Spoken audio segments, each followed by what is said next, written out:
Muy bien, buenas tardes, buenas noches, depende del lugar donde te encuentres, y el tiempo en el cual estés. Es un pequeño tutorial de em, lo que hemos desarrollado en la primera semana de Educadores Emocionales. Este curso está integrado en el Diplomado de Educación Emocional Trascender. Y esta guía lo que pretende es que empecemos a conocer nuestros estados emocionales como educadores emocionales, ¿no? Esto es, por sobre todo, empezar a ver nuestros estados emocionales como una solución de continuidad. ¿Qué quiero decir con esto? Perdón. Que las emociones se expresan dentro de una plataforma emocional, ¿sí? Tenemos que ver a las emociones como un circuito, digamos, ¿no?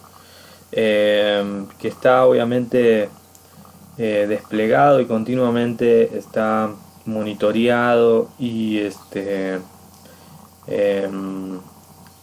modulado y orquestado por nuestro sistema nervioso central, con la ayuda del sistema nervioso periférico. Entonces, lo que tenemos que entender es que las emociones no llegan como si fuesen cosas aisladas, ¿no? Estas respuestas aisladas que tenemos ante un evento, sino que nosotros estamos sintiendo permanentemente todo nuestro contexto, ¿sí? Generalmente nos mantenemos estables y esos inputs emocionales por ahí suben o bajan, nuestra, sobre todo nuestros niveles en lo que tiene que ver con los humores, por ejemplo, ¿no? El famoso mal humor es cuando justamente tenés un desbalance sanguíneo, digamos, ¿no? Una persona que está enojada, pues, por ejemplo, tiene o está irritada o está incómoda o lo que sea, seguramente internamente tiene un desbalance químico en sus propias sustancias, digamos, ¿no? Llámese adrenalina, todas las hormonas que están circulando permanentemente en nuestro organismo, mantienen un cierto nivel. Cuando esos niveles suben o bajan, pues los estados de ánimo que van a hacer van a cambiar. El estado de ánimo finalmente es esa plataforma emocional que nos predispone, ¿sí?, para estar y ser, ¿no? Un estado de ánimo deprimido, digamos, no va a estar tan dispuesto a relacionarse con el contexto. Por ejemplo, mi actitud va a estar un poco más centrada hacia mí, no voy a estar tan abierto a recibir estímulos, entonces es como que aplico directamente un filtro. Y por ejemplo, la función biológica que cumple la depresión justamente es esa, ¿no? Frente a tanto dolor y tanto estímulo, pues el sistema obviamente se deprime como para darme una reorganización, un reordenamiento. El tema es cuando nosotros, digamos, sostenemos estos estados de ánimo y no podemos salir de ellos, y no podemos cambiarlos, no podemos transformarlos, porque lo que tenemos que entender también que los estados de ánimo que perduran en el tiempo, si estos son perjudiciales con respecto a la salud, pues vamos a tener un estado patológico en el futuro. Llámese un estado de ánimo, por ejemplo, ansioso, de ansiedad, de estar el cerebro en alerta permanentemente, pues nos va a llevar a una situación patógena en un futuro seguramente, ¿sí? Vamos a sufrir una gastritis crónica, vamos a sufrir incomodidades, dolores, tal vez migrañas, ¿no? Eso en un primer término, y si lo seguimos sosteniendo, tal vez tengamos problemas cardiovasculares, ¿no? El corazón ya no resiste, tal vez esos niveles, sobre todo químicos que le digo, y sobre todo la intensidad energética que nosotros estamos manejando. Entonces, sí tenemos que estar cautos a que las emociones son esta solución de continuidad, y lo que vamos a recibir son inputs emocionales dentro de una plataforma emocional, ¿sí?, que van a estar desbalanceando o balanceando estos niveles. Por ejemplo, si una persona está muy irritada, muy irritable, cualquier estímulo que propicie, digamos, una situación de confrontamiento, ¿sí?, de defensa de mi identidad, donde yo me sienta aún más desprotegido que tal vez de lo que me siento, pues por ahí mi intensidad va a ser elevada, digamos, y conductualmente voy a ver enojo, pero en realidad ya estoy en una plataforma emocional de mucha inestabilidad e irritabilidad, ¿no? Entonces, si nosotros mantenemos estados de ánimo serenos, conscientes, en estado presente, lo que vamos a tener es que esos inputs emocionales van a llegar y nos van a dar como, digamos, primero que tal vez no modifiquen tanto, digamos, estos niveles químicos que les menciono, nuestros mecanismos de autorregulación van a ser más efectivos, con lo cual, pues, digamos, es la apuesta que hacemos en educación emocional, tener personas que estén tranquilas, que estén en paz con ellas mismas, con sus emociones, con su contexto. Por eso hay quienes mencionan que educación emocional como una cultura de paz, justamente por eso, porque al promover esto tenemos personas más serenas, más tranquilas, no tan reactivas, más reflexivas, más contemplativas, y de esta manera lo que nosotros logramos es que avancemos hacia un mundo un poco más, un contexto, una comunidad algo más cercano incluso a la realidad, ¿no? Que si nosotros vemos nuestro mundo exterior, ¿no? Sin tratar de meterle ningún juicio de interpretación, lo que vamos a ver es un contexto muy tranquilo donde estés, seguramente. Quiero decir, vas a tener un contexto, vas a ver hacia afuera que hay, digamos, y por más que estés en una mega ciudad, vas a ver movimiento, lo que sea, pero la serenidad y la tranquilidad y el silencio, si se quiere, es, es, es mucho más recurrente y más común que el ruido, la alteración. Entonces, si nosotros estamos en una plataforma emocional alterada en ese sentido, obviamente no va a cambiar mucho la percepción, ¿sí? Si hoy le preguntas a 10 personas, agarras a 10 personas, seguramente 8 de esas 10 te van a decir que el mundo es un caos, y en realidad están hablando internamente de que su plataforma emocional es esa, ¿no? El mundo no es un caos, sino es como nosotros lo vemos. Entonces el tema de nosotros estar, por ejemplo, ante una plataforma emocional deprimida, y por ejemplo ahora les hago esta pregunta: si tú tienes que dar un taller y estás deprimido, no tienes ganas, estás con desánimo, eso que te entusiasmaba hacer pues ya no te entusiasma tanto, ¿qué haces? ¿Vas a hacer ese taller o no lo haces? Esa es una de las preguntas que les haría. Finalmente, ¿lo darías o esperarías a que todo se encuentre de manera óptima? ¿O llevarías esa plataforma emocional y aprenderías junto con tus alumnos de qué se trata la tristeza, de qué se trata la depresión, ¿no? Cambiando, flexibilizando tu agenda? ¿Cómo reaccionarías ante ese contexto? Es una pregunta para que la puedas responder para ti, te va a dar autoconocimiento también, porque nosotros no somos máquinas, vamos a estar frente a distintas plataformas emocionales, y obviamente esa exposición pues nos lleva a que nosotros también nos involucremos en el trabajo que hacen nuestros alumnos. Cuando hablamos de que existen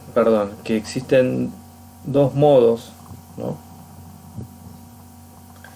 A modo general, esto lo menciona Lucas Malaisi, que es un educador emocional argentino. Tiene libros como El cerebro creativo. Lo que él menciona es que nosotros hay días que estamos predispuestos y tenemos una actitud, ¿no? En donde todo nos sale bien, estamos enérgicos, estamos positivos, estamos propositivos, vemos la realidad desde otro punto, nos notamos más productivos, y hay días que no. Y él lo que menciona es un poco tratando, digamos, de traer conciencia a estos temas, es que eso lo define evidentemente nuestra plataforma emocional. Les pregunta, digamos, bueno, depende de tu actitud, y algunos le dicen sí, la verdad, si uno, y eso es algo que culturalmente hemos incorporado últimamente, que creemos que con una actitud positiva podemos resolver todo, y nos estamos olvidando de justamente de permitirnos todos los estados emocionales cuando hacemos eso. ¿Por qué digo esto? Por ejemplo, si yo un día me levanto desanimado, bajo de energía o lo que sea, suponiendo que haya dormido bien, comí bien, hice mi rutina de ejercicio, para aquellos que hacemos algo de ejercicio, hice todo lo que había que hacer para que mi cuerpo esté bien nutrido, descansado, sin embargo, estoy bajo energía. ¿Qué fue lo que suscitó eso? Sin embargo, si fuera la actitud, fue, bueno, un día te levantas y dices, hoy quiero que todo me salga mal, quiero que todo, no, quiero que voy a hacer todo desde el desánimo. Eso es una actitud, digamos, es una predisposición hacia. Sin embargo, nadie se predispone de esa manera, sino que estas mismas plataformas emocionales funcionan de esa manera. Tal vez el día anterior recibí una noticia que me desagradó, no fui muy consciente en el momento, y es como habitualmente decimos, se me cae el 20 al siguiente día. Y tal vez me levanto desanimado y necesito un proceso de reflexión, y eso que te lo da el desánimo. El desánimo, digamos, esta actitud frente al contexto de no querer moverte, pues por momentos lo que te invita es que reflexiones, justamente que no tomes decisiones, que no acciones, que no te movilices. Y si nosotros no escuchamos estas, o al menos intentamos conocer en nosotros mismos cómo funciona todo esto, lo que vamos a tener es una puja interna, y esa puja, digamos, esa lucha, lo que termina generando es una incoherencia emocional finalmente, porque yo quiero hacer otra cosa, mis motivaciones son otras intelectualmente, pero corporalmente y emocionalmente pues me estoy movilizando de otro lado. Entonces lo que tenemos que entender es que vamos a encontrar dos modos, digamos, uno creativo y otro modo de defensa. El modo creativo, en este caso, el modo defensa, es ese estado donde podemos estar en estado de alerta, podemos estar, todo lo que confluye, digamos, lo que hemos visto como el espectro de evasión, ¿no? Entonces, una de las dinámicas que por ahí nos puede servir es cómo estás energéticamente. Realmente estoy. Les pongo el ejemplo. Te levantas triste, ¿no? Y mides tu nivel y tu estado y dices, la verdad que no estoy para dar un taller de educación emocional. No estoy disponible y es válido cancelarlo, ¿sí? También puedes levantarte con cierto desánimo y dices, ¿sabes qué? Creo que me va a hacer bien, ¿sí? Ir a dar mi taller, porque mi taller me da energía, lo que sea, ¿no? Y tal vez pueda encontrar un aprendizaje junto con mis alumnos. Son diferentes actitudes, pero que parten de una plataforma emocional, ¿sí? Y eso es lo que hay que respetar. ¿Cómo sientes el cuerpo? ¿Cómo has amanecido? ¿Te sientes con ganas de hacer un montón de cosas? Incluso cuando te levantas con esos días en que te comes el mundo, pues ahí sí, métele, ¿no? Haz toda la producción que puedas. Los días que tengas ese desánimo, pues verifica de dónde partió eso, ¿no? Y si estás en condiciones o si necesitas un poco de reparo para contigo. El tema es que vivimos en una cultura en donde no nos podemos equivocar, en donde tenemos que ser lo más productivos posible, como si fuésemos máquinas. La cultura no acompaña este modo de educación emocional, ¿no? Ahí es donde vamos a encontrar obviamente mucha disonancia entre una cosa y otra, porque, digamos, si tú por ahí no estás listo para dar este taller de educación emocional y te comunicas con la escuela y te dicen, no, pero bueno, haz el esfuerzo, ¿no? Si nosotros no logramos escuchar internamente nuestro cuerpo, generalmente lo que vamos a generar son incoherencias a nivel emocional, incoherencias cardíacas que le dicen también. ¿Por qué? Porque va a entrar una disonancia, el cuerpo nos está solicitando otra cosa, nuestro estado emocional y psicológico también nos está solicitando algo en lo cual tenemos que atender. Sin embargo, si nos vamos por la tangente, o lo que vamos a lograr es por ahí atentar contra eso, luego nos sentimos aún peor, con mayor cansancio, etcétera, etcétera. Entonces, ¿cuál es nuestra actitud, ¿no? Cuando estamos en defensa? ¿Aprendemos o controlamos? El control es querer controlar esa situación a pesar de que yo estoy bajo cierta plataforma emocional. Pero también puede pasar que uno logre superarla, como les digo, desarrollando ciertos contextos que me generan bienestar. Eso va a depender siempre de tu autoconocimiento. Por eso es importante que te expongas, digamos, a este tipo de experiencias, sobre todo desde inicio como educador emocional.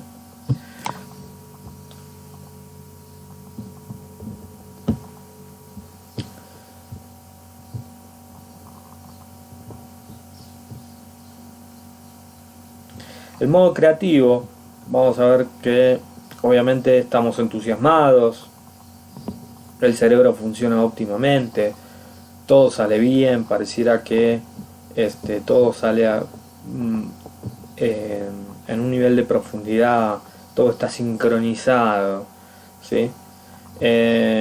¿Y cómo accedo a un modo creativo? Pues ese es el camino que cada ser humano tiene que recorrer, ¿sí? Yo accedo a un modo creativo de diferentes formas.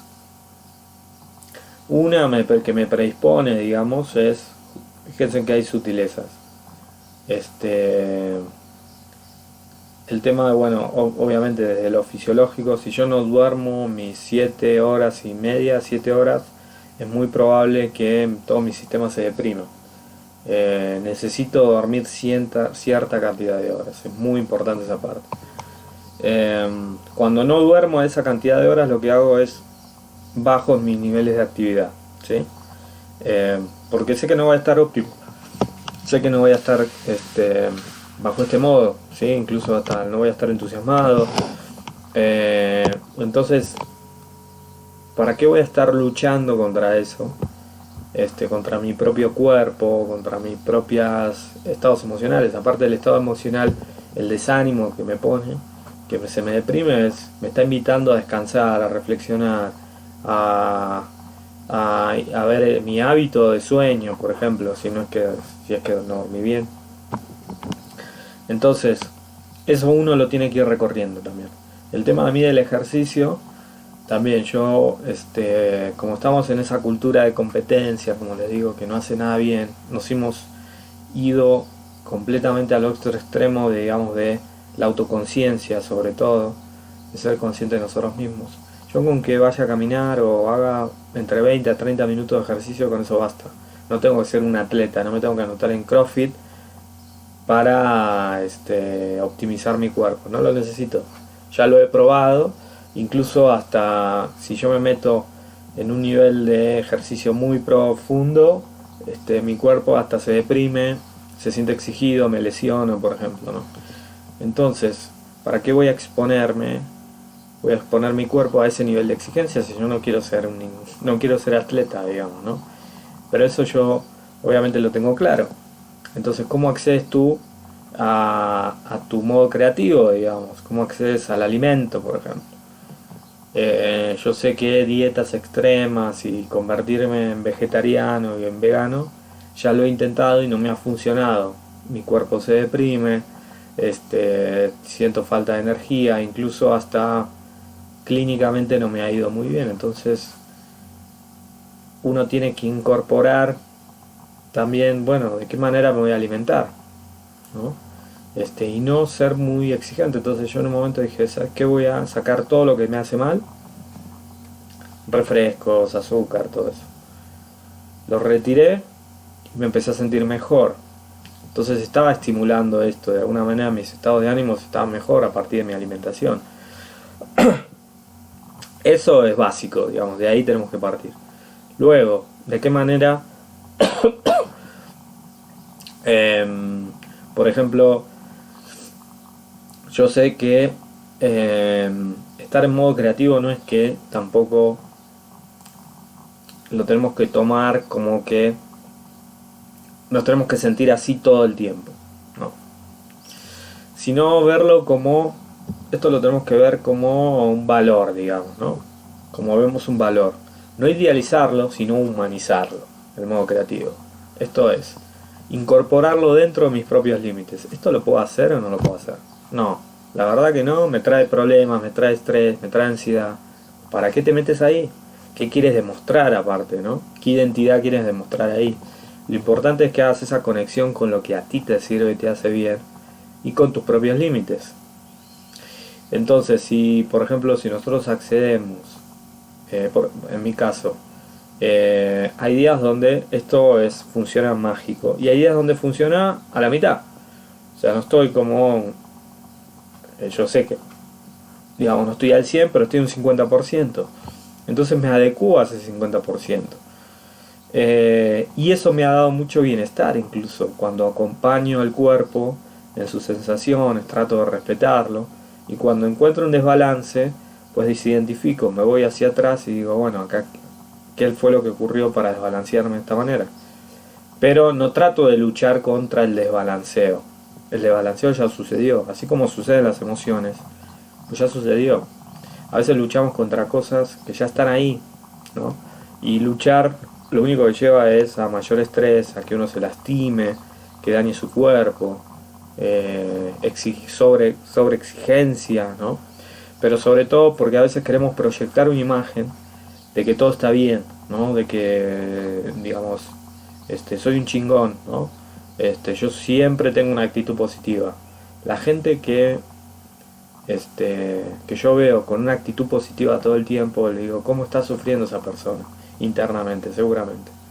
Porque uno no puede tener una actitud positiva frente a la vida todo el tiempo, porque existe lo negativo también, es como un balance, digamos.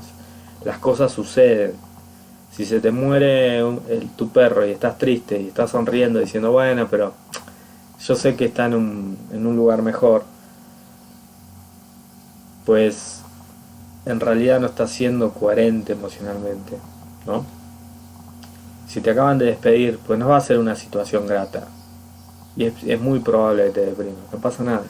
Hoy haciendo este video me encontré que nada funcionaba y me enojé con todos mis dispositivos y tenía muchas ganas de revolear una cosa. No lo hice, me autorregulé si se quiere, porque después el costo que tenía que pagar por ese segundo, digamos, de enojo, pues iba a tener que ser peor.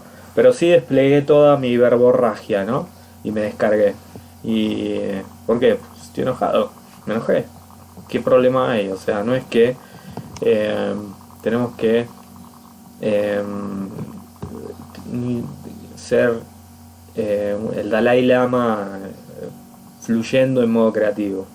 Eso es algo muy idealizado. Tenemos una idea muy romántica de esto. Hemos hecho un romanticismo, no de que romántico, sino hemos generado todo un romanticismo de acuerdo a esto. Y en ese romanticismo nos hemos deshumanizado. Entonces tenemos que regresar a decir, bueno, yo cómo accedo realmente, cómo puedo acceder a mi modo creativo. Fíjense en a mi modo creativo. ¿Cómo puedo acceder? Ya les dije las bases fisiológicas. Pero bueno, entonces, en este caso, digamos, no me funciona esto, bueno, busco una alternativa. Ya si no me funciona y veo que estoy errando, a veces es bueno parar y decir, bueno, hoy, por lo que sea, todavía no soy consciente de eso, pero no es un buen día para esto y lo dejas. Listo, lo suelto y hago otra cosa, ¿sí? Pero si nos aferramos, obviamente, a que las cosas tienen que suceder siempre en un modo creativo, nos va a hacer mucho daño, ¿sí? Como le digo, no es blanco ni negro, hay cosas que dependen únicamente del significado que uno le va a dar. Las motivaciones obviamente van a estar sujetas a nuestros propios valores, ¿no? Y la actitud a la plataforma emocional. Cuando uno está en conflicto permanente con algo y no lo puede resolver y es algo que te resuena emocionalmente todo el tiempo, pues ahí podemos hacer un ejercicio de agilidad emocional como para ver qué nos sucede, ¿no? Tengo este taller, no le puedo dar la vuelta y no sé qué, y me enojo, y es un conflicto permanente. Cada vez que voy a ese grupo se generan conflictos. Bueno, ¿qué está sucediendo? ¿Qué tengo que aprender de esa situación? Me meto en agilidad emocional. La próxima vez voy a movilizarme en ese contexto de acuerdo a mis valores, ¿no? Y es muy probable que esto cambie, ¿sí? Es muy probable cuando yo haga esto, esto cambie, ¿sí?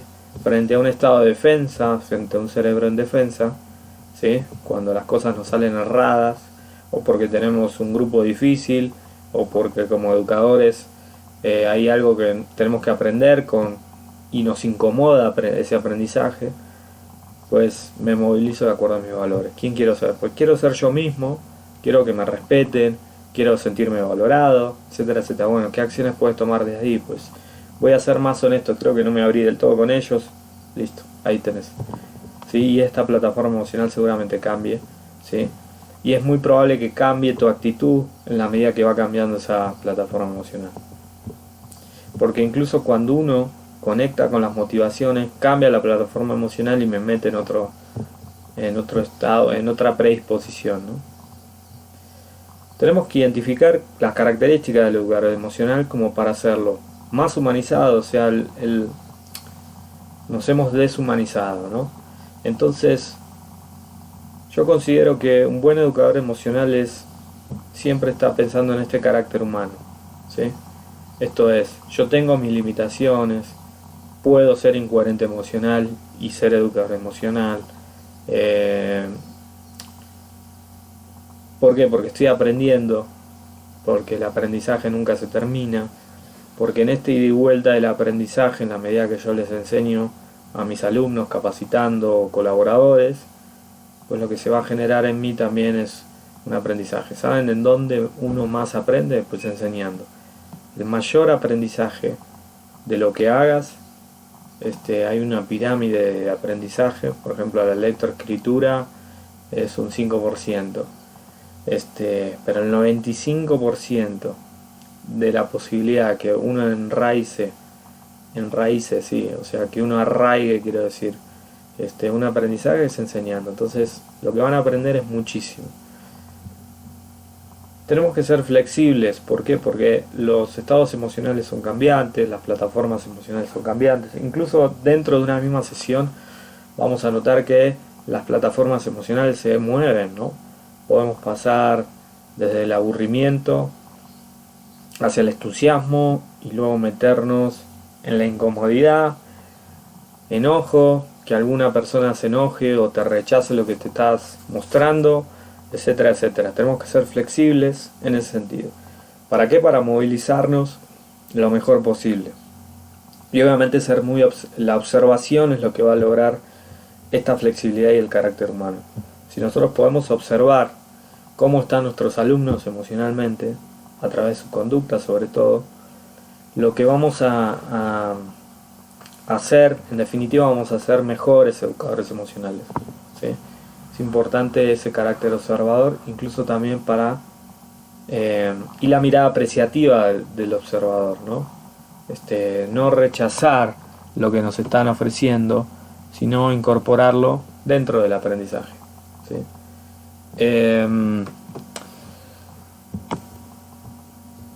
Entonces, bueno, teniendo en cuenta todo esto es para que puedas reflexionar de acuerdo a esto, ¿sí?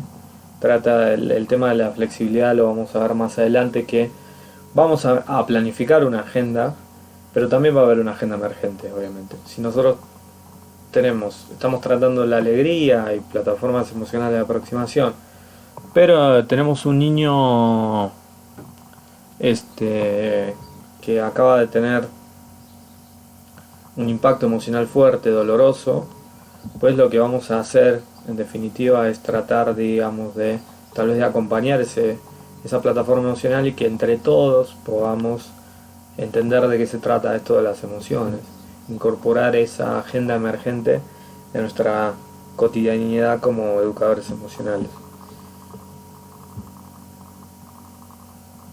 Muy bien, espero que te haya servido este pequeño tutorial. Y bueno, vamos a continuar con la síntesis del próximo seminario, que tiene que ver con encontrar tu pasión, ¿no? Y un poco lo que mencionaba Ken Robinson. Muy bien, vamos a hablar un poquito de motivación, y las siguientes van a ser también de neurodesarrollo. Espero que te haya gustado y pues nos vemos en las clases. Todo lo que sientas está bien y te deseo el mejor de los días.